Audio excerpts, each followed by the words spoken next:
Joseph గారు, ఇంకా మన వాళ్ళు సుదర్శన్ గారు, ఇంకా మన అన్న మన భాస్కర్ అన్న, అదే పెద్దన్న భాస్కర్ అన్న, మన బాలుడు, మీరు ఏదైనా ఈ సమస్యల మీద మాట్లాడాలని మాట్లాడవలసిందిగా కూడా కోరుకుంటున్నాను.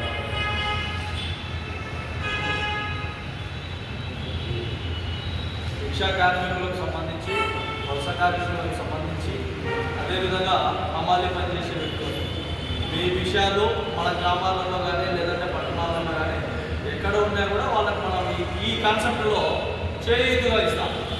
నా ఒక్కడి వల్లనే ఏం కాదు, ఇది బాగా గుర్తుపెట్టుకోవాలి. చంద్రశేఖరన్ ఒక్కడే కాదు, మహాజన రాష్ట్ర సంస్థే కాదు, ఎంఆర్పిఎస్ ఉంటుంది, దానికి తోడుగా బాల మహానాడు ఉండొచ్చు, ప్రజా సంఘాలు ఉండొచ్చు, సిపిఎం ఉండొచ్చు, సిపిఐ ఉండొచ్చు, ఇంకా కొన్ని పార్టీలు అన్నీ తీసుకుంటేనే ఈ కార్మికులందరికీ కూడా మనం చేతులుగా నిలబడతాం.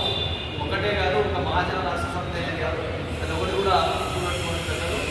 ఎక్కడైనా కానీ 10 మందికి ఒకరికొకరు చేతులుగా ఉంటేనే ఈ సమాజంలో మనం చేతులుగా నిలబడతాం, మనం అండదండగా నిలబడతాం, వాళ్ళు కూడా మనకు అండదండగా ఉండాలి. ఏదైనా ఒక మీటింగ్ పెట్టామంటే 10ల సంఖ్యలో 100ల సంఖ్యలో వస్తేనే ప్రభుత్వం కూడా మన మాట వింటారు. అది మనం ఒకరికి ఇద్దరం పోయి మాట్లాడితేనే ఎక్కడ కూడా చెల్లం. కాబట్టి బాగా గుర్తుపెట్టుకోండి. మీరు కూడా 4 విధాలుగా మాట్లాడాలనుకుంటే ఖచ్చితంగా మాట్లాడాలి. మీ సమస్యల మీద కూడా మాట్లాడండి. మీ గ్రామాలలో వ్యక్తిగతంగా ఏమన్నా ఉన్నా కూడా అవి కూడా ఏదైనా విషయాలు ఉంటే మన మహాజన రాష్ట్ర సమితి అన్ని విధాల నాయకత్వంలో వాటిపైన కూడా పరిష్కారం చేసే విధానంలో కూడా